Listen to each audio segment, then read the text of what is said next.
예, 오늘 우리 성경 말씀 고린도전서 우리 14장입니다. 고린도전서 우리 14장 14절부터 우리 20절까지 보십시다. 고린도전서 우리 14장 14절부터 우리 20절까지 함께 읽읍시다.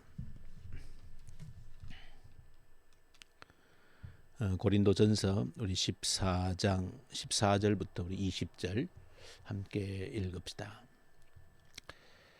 내가 만일 방언으로 기도하면 나의 영이 기도하거니와 나의 마음은 열매를 맺지 못하리라. 그러면 어떻게 할까? 내가 영으로 기도하고 또 마음으로 기도하며 내가 영으로 찬송하고 또 마음으로 찬송하리라. 그렇지 아니하면 내가 영으로 축복할 때에 알지 못하는 처지에 있는 자가 내게 무슨 말을 하는지 알지 못하고 내 감사가 어찌 아멘 하리요. 너는 감사를 잘하였으나 그러나 다른 사람은 덕 세움을 받지 못하리라. 내가 너희 모든 사람보다 방언을 더 말함으로 하나님께 감사하노라. 그러나 교회에서 내가 남을 가르치기 위하여 깨달은 마음으로 5마디 말을 하는 것이 1만 마디 방언으로 말하는 것보다 나으니라. 형제들아, 지혜에는 아이가 되지 말고 악에는 어린 아이가 되라. 지혜에는 장성한 사람이 되라. 아멘. 오늘 우리 함께 읽을 우리 신명기 3장을 보시면 중요한 사실을 한 가지 기록을 하고 있습니다. 그것은 특별히 가나안 땅을 정복하는 가운데 성경 여러 군데에서 그 사실을 계속해서 강조하고 있는 내용이 오늘 신명기 3장에도 기록을 하고 있습니다. 그것은 모세가 신명기는 이제 가나안 땅 들어가기 바로 직전에 과거 40년을 돌이켜보면서 설교했던 내용이라고 말씀을 드렸습니다. 그래서 중요한 내용들을 모세가 다시 한 번 더 백성들에게 가르치고 언급하는 설교의 내용들이 신명기입니다. 그 가운데 이제 오늘 본문 신명기 3장에서도 등장하고 강조하고 있는 것이 지금 요단 동편, 그러니까 가나안 땅에 들어가려면 이제 요단강을 건너서 들어가게 되어지는데 지금 이제 요단강을 건너기 바로 직전 요단강 동편에 이스라엘 백성들이 함께 모여 있습니다. 근데 거기에서 이제 일부 하나님께서 허락하신 땅을 차지하게 되어지는데 그 차지한 땅을 두 지파 반에게 이제 분배를 하게 되어집니다. 므낫세 지파 그리고 갓 지파 그리고 루벤 지파에게 그 요단강 동편에 있는 땅을 먼저 분배를 하게 됩니다. 그렇게 땅을 먼저 분배하고 모세가 그들에게 하나님의 말씀을 따라서 분명하게 명령하고 있는 것이 무엇인가 하면 너희들 두 지파 반은 먼저 이 요단강 동편에서 땅을 분배를 받았지만은 그러나 너희들이 여기에서 너희들이 땅을 분배를 받았다고 해서 너희들은 여기 정착하고 그냥 살면 되는 것이 아니다라고 말합니다. 너희 모든 재산과 가축과 너희 자녀들 또 여자들은 여기에 남아서 살 수 있겠지만은 그러나 전쟁에 나갈 수 있는 남자들은 반드시 먼저 다른 모든 지파들보다도 먼저 요단강을 건너서 다른 모든 지파 형제 지파들이 모두 함께 땅을 차지하고 안식을 얻을 때까지 먼저 가서 앞장서서 싸우라는 겁니다. 그것이 모세가 이 백성들에게 명령한 중요한 내용으로 오늘 신명기 3장에도 기록이 되어져 있습니다. 그것은 특별히 하나님께서 강조하고 있는 내용이기 때문에 여러 군데 기록이 되어져 있는데 함께 공동체를 이루어감에 있어서 우리가 먼저 안식을 얻었거나 땅을 분배받았다고 해서 그저 이제 우리만 잘 살면 되는 것이 아니라고 하는 겁니다. 반드시 다른 지파들, 형제 지파들이 함께 땅을 얻을 수 있도록 너희들이 먼저 나가서 싸우라는 겁니다. 그래서 형제들이 땅을 얻고 함께 안식을 얻을 때까지 너희들이 먼저 나가서 전쟁에 나가서 싸워야 된다는 겁니다. 이것을 모세가 백성들에게 말하고 있고 그리고 아예 백성들과 언약을 그렇게 맺습니다.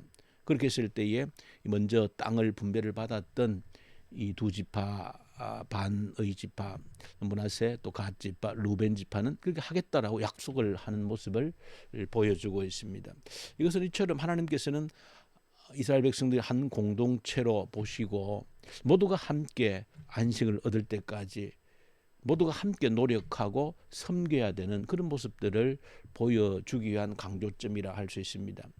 자, 그런 것이 구약 성경에도 중요하게 전해져 내려오는데, 오늘 우리가 신약 성경 고린도전서 우리 이제 14장을 보시면은 계속해서 이제 고린도 교회에 있었던 그 어려운 문제, 특별히 은사에 대한 문제를 다루고 있는데 12장 또 13장, 14장에 이르기까지 은사에 대한 하나님께서 우리 각자에게 주신 그 은사에 대해서 다루고 있는데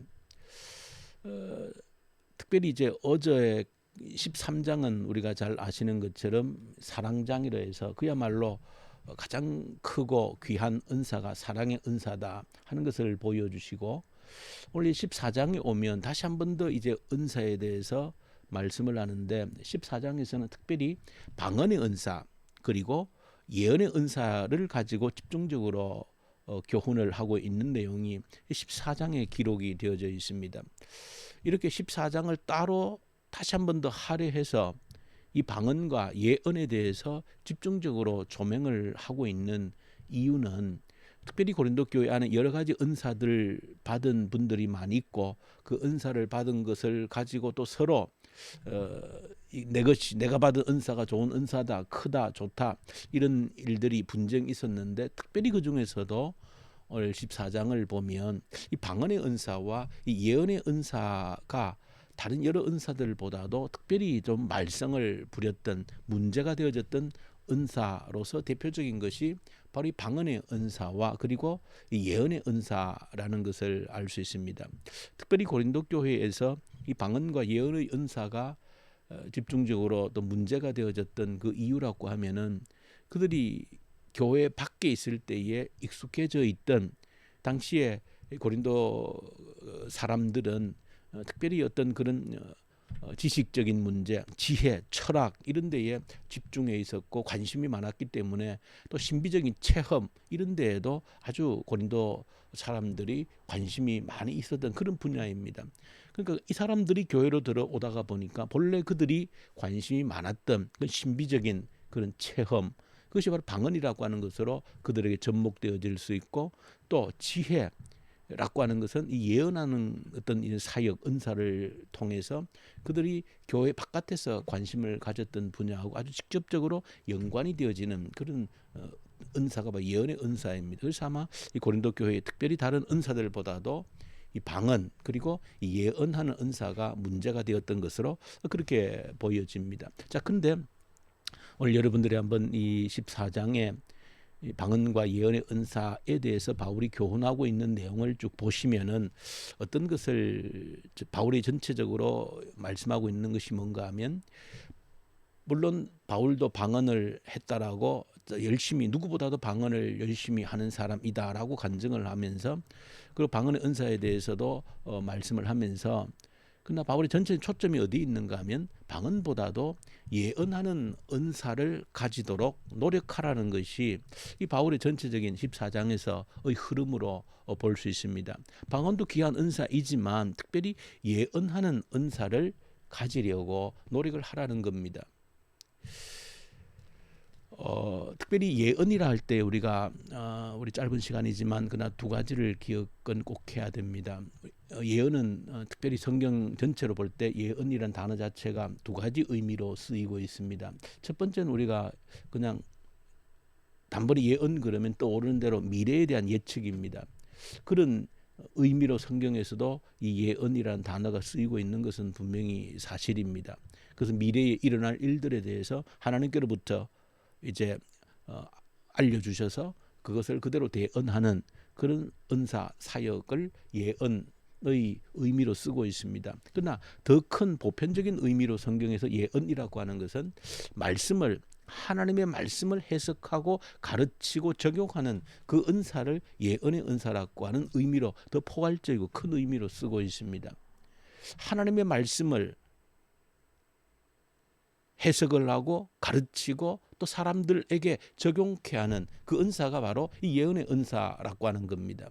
그래서 바울이 그런 예언의 은사를, 방언의 은사도 귀하고 좋은 것이지만은 이 예언의 은사를 더 사모하고 집중하라는 것이 바울의 교훈입니다. 왜 그렇게 바울이 이 방언보다도 더 예언의 은사에 집중하고 사모하는 것이 좋다라고 하는가 하면, 바울의 어떤 목적은, 그렇게 말한 이유는 한 가지입니다. 방언보다도 예언이 교회 공동체를 세우는데 유익하기 때문이다, 그렇게 말하고 있습니다. 바울은 방언도 귀한 것이지만 방언은 교회 공동체를 위하기보다는 자기 개인을 위한 것이라는 겁니다.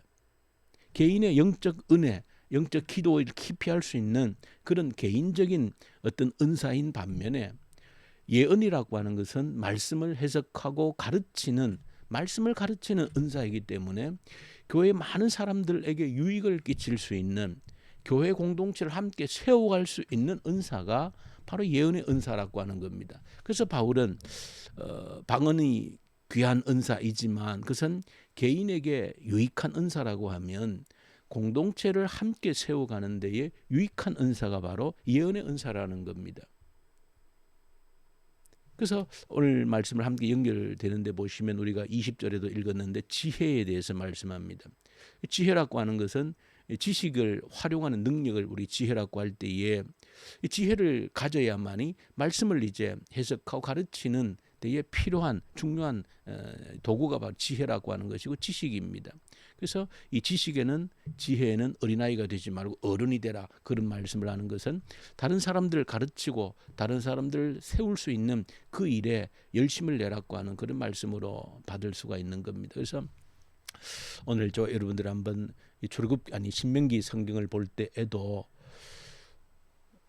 나만 안식을 얻고 땅을 차지하면 되는 것이 아니라 다른 지파도, 형제들도 안식을 얻을 수 있도록, 땅을 차지할 수 있도록 너가 먼저 나가서 그들을 위해서 싸우라고 하는 그 말씀의 맥락이나, 오늘 바울이 개인의 유익이 있는 방언의 은사보다도 다른 사람을 도울 수 있고 세워갈 수 있는 예언의 은사를 더욱 사모하라고 하는 것은 이 성경의 초점이 어디에 있는지를 우리에게 보여주고 있는 겁니다. 나의 유익을 추구하는 것도 귀한 일이지만 그러나 하나님의 관심은 언제나 함께 어우러져 있는 공동체를 세워가는 데에 헌신하라고 하는 것이 성경의 초점이 있음을 여러분들이 발견하게 되어지는 겁니다. 그래서 오늘 저는 우리가 함께 이런 말씀들을 받을 때에 우리가 더욱더 말씀을 내가 깨닫고 내가 배우고 또 이것을 내가 깨닫고 배우는 것을 누구에겐가 가르칠 수 있는, 또 전달할 수 있는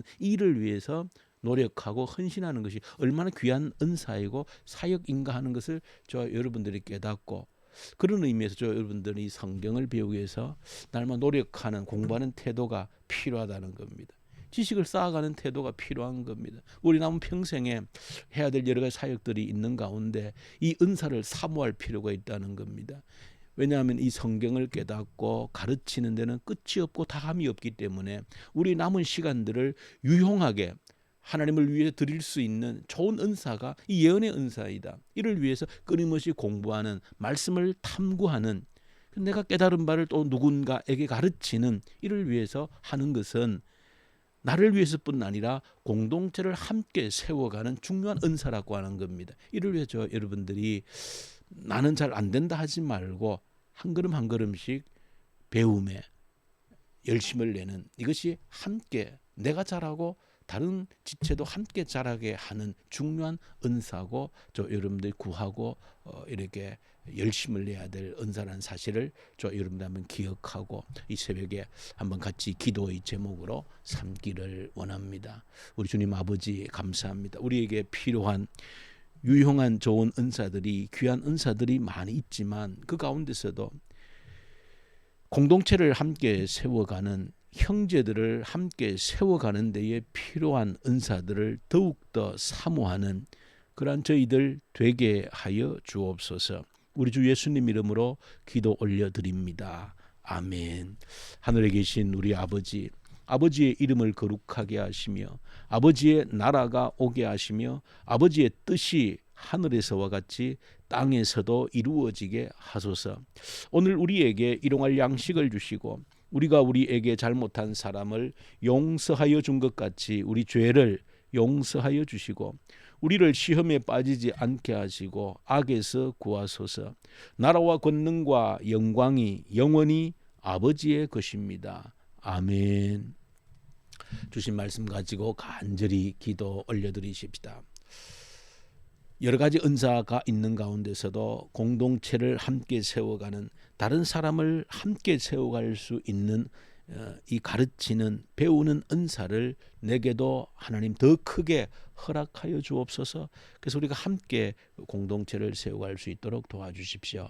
우리 기도하고 이 나라를 올려드리고 북한 땅을 간절히 우리 주님께 이 시간도 올려드리십시다. 북한 땅에 속히 그리스도의 복음의 계절이 속히 오게 해 주십시오. 악한 정권이 소멸되게 하십시오. 이 코로나 앞에서 절망좌절치 않게 하시고 하나님의 뜻을 구하며 이것이 하나님께 더 가까이 가는 징검다리가 되게 해 주십시오. 간절히 기도하고 특별히 교회를 위해서 우리 하프 기도를 간절히 올려드리십시다. 우리에게 가장 큰 약속으로 주신 성령 충만을 사모하고 그 성령 충만으로 인하여서 대각성의 회개운동이 일어나게 하여 주시고 그로 인하여 영적으로 육적으로 회복되게 하시고 그로 말미암아 부흥을 경험하는, 다시 한 번 더 뜨거운 부흥을 경험하는 불씨가 될 수 있도록 도와주십시오. 그리함으로 우리의 미래를 새롭게 하는 그런 우리의 삶이 되게 해달라고, 또 우리 교회가 되게 해달라고 간절히 기도하고 3월달 피택을 위해서 하나님이 택한 자들을 온전히 세워주십시오. 간절히 기도하고 우리 선교사님들, 특히 이집트, 인도 동역하는 선교사님들에게 이 시간도 말씀과 성령으로 함께해 주옵소서. 간절히 우리 기도로 올려드리십시다. 우리 기도하십시다.